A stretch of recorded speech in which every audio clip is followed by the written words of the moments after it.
गभीर सागर गर्भांतरस्थ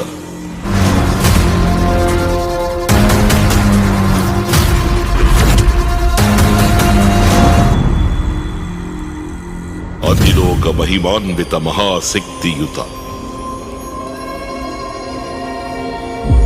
हनुमान रुधिरमणि निरीक्षण। जी नमस्कार दोस्तों, इस वीडियो में बात करेंगे खेसारी लाल यादव के नए फिल्म वीर हनुमान के बारे में, जो कि कुछ महीना पहले वर्ल्ड वाइड के यूट्यूब चैनल से एक पोस्टर को आउट कर दिया गया था। वीर हनुमान का शूटिंग स्टार्ट करने वाले थे, पर पता नहीं आखिर क्या हुआ कि अचानक लापता हो गए और कुछ फिल्म के बारे में अता पता नहीं था कि आखिर ये फिल्म को कब शूट किया जाएगा। लेकिन एक बहुत ही गुड न्यूज निकल के आया सामने, जो कि वीर हनुमान फिल्म के प्रोड्यूसर रत्नाकर कुमार ने कुछ खुलासा किए हैं और इस फिल्म को लेकर बताए हैं। तो उसी के बारे में मैं बताऊंगा और क्या बोले हैं उसको वीडियो क्लिप फिर दिखाऊंगा। तो वीडियो के लास्ट तक आप लोग जरूर बने रहें। अगर हमारे चैनल पे आप नए हो तो हमारे चैनल को जरूर सब्सक्राइब कर लीजिए, क्योंकि भोजपुरी का हर अपडेट सबसे पहले हमारे चैनल पे आता है। दोस्तों, इस फिल्म को लेकर रत्नाकर कुमार ने एक इंटरव्यू में एक खुलासा किए हैं, जो कि इस फिल्म को बारे में बताए हैं। आखिर क्या बताए हैं? तो दोस्तों बोले हैं कि इस फिल्म को एक बहुत ही हाई बजट का मूवी बनाना है और इसमें काफी टेक्नीशियन और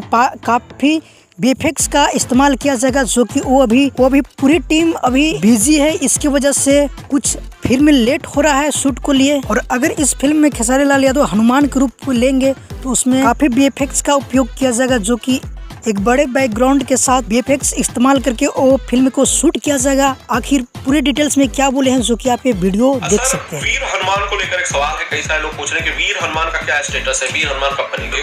वीर हनुमान पहले मैंने बताया था कि वो इसमें क्योंकि वीएफएक्स के काम बहुत ज्यादा थे, बहुत बारीकियां बहुत थी, और जिस ढंग से लोग इसमें इन्वॉल्व होने वाले थे वो करीबन 50 से 100 वीएफएक्स की, तो it's a technical issue, that is not nothing else. तो इसकी वजह से उसको डिले किया। तो आप लोग क्या अब आ गया होगा समझ में कि आखिर किस लिए लेट हो रहा था इस फिल्म को लेकर। तो खुलासा कर दिया गया है पूरी तरीके से। तो बहुत ही जल्द इस फिल्म को शूट को स्टार्ट किया जाएगा। इस फिल्म को लेकर आप लोग कितना एक्साइटेड है वीर हनुमान के लिए, तो हमें जरूर कमेंट करके बताएं। फिलहाल के लिए ये अपडेट था, मिलते हैं किसी अपडेट के साथ बहुत ही जल्द। अगर हमारे चैनल पे आप नए हो तो हमारे चैनल को जरूर सब्सक्राइब कर लीजिए, क्योंकि भोजपुरी का हर अपडेट सबसे पहले हमारे चैनल पे आता है। जब तक के लिए जय हिंद, जय भोजपुरी।